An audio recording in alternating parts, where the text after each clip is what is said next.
अस्सलाम वालेकुम। आज हम स्टार्ट करने लगे हैं फ्यूचर के टेंसेस।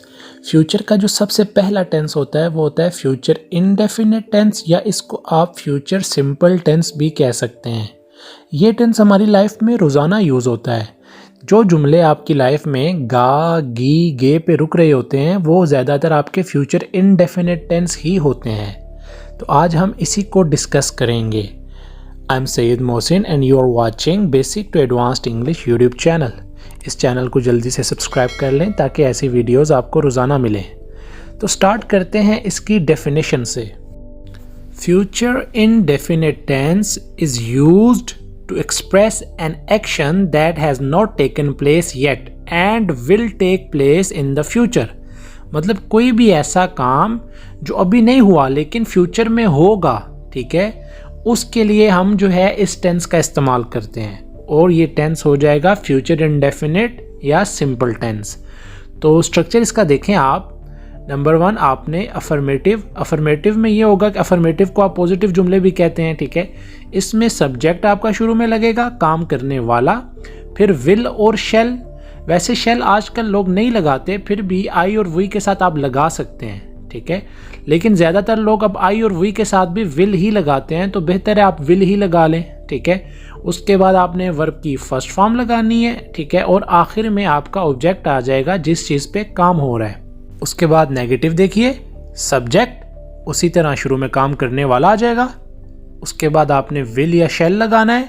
उसके बाद नोट लगाएंगे, वर्ब की फर्स्ट फॉर्म और आखिर में ऑब्जेक्ट जिस चीज़ पे काम हो रहा है। उसके बाद लास्ट देखिए इंटेरोगेटिव। इसका स्ट्रक्चर, इंटेरोगेटिव हम कहते हैं सवालिया जुमलों को जिनमें क्वेश्चन पूछा जाता है और आखिर में क्वेश्चन मार्क लगाते हैं। तो विल शेल आपका शुरू में आ जाएगा हेल्पिंग वर्ब, फिर सब्जेक्ट लगाएंगे जो काम करने वाला शख्स है। उसके बाद वर्ब की आपने फर्स्ट फॉर्म लगानी है और आखिर में जिस चीज़ पे काम हो रहा है वो आपने लगाना है जो कि ऑब्जेक्ट होगा। तो स्ट्रक्चर की आपको समझ आ गई होगी। अगर नहीं भी आई तो आइए मैं आपको एग्जाम्पल से समझाता हूँ। पहली एग्जाम्पल देखें अफर्मेटिव की।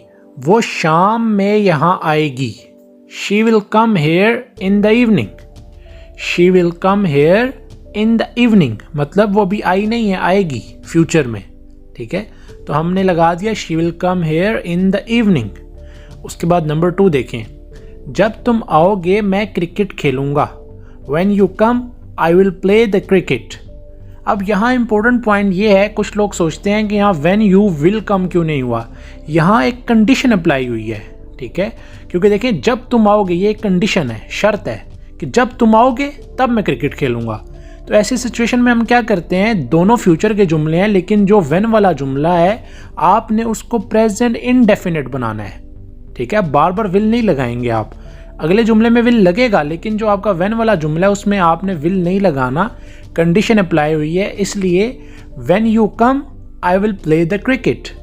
तो आइए अब नेगेटिव जुमले देखते हैं। नेगेटिव जुमलों में पहला है वो मेरे साथ इत्तेफाक नहीं करेंगे। इत्तेफाक का मतलब है एग्री नहीं करेंगे, ठीक है। इसकी इंग्लिश देखें, they will not agree with me. They will not agree with me. अब इस जुमले में विल के बाद नोट लगा दिया तो ये जुमला नेगेटिव बन गया। उसके बाद नेक्स्ट देखिए, तुम उसे कुछ नहीं बताओगे। तुम उसे कुछ नहीं बताओगे। You will not tell him anything. You will not tell him anything. यहाँ भी विल के बाद हमने नोट लगा दिया तो ये जुमला नेगेटिव बन गया। तो अब चलते हैं हम इंटेरोगेटिव जुमलों की तरफ, सवालिया जुमले। क्या वो अगले महीने इंग्लिश सीखेगा? Will he learn English next month. Will he learn English next month? Will शुरू में आ गया इसलिए ये जुमला आपका सवालिया बन गया, ठीक है। इंटेरोगेटिव आखिर में क्वेश्चन मार्क लग गया। उसके बाद सबसे लास्ट जुमला देखें, क्या अली गाड़ी ड्राइव करेगा?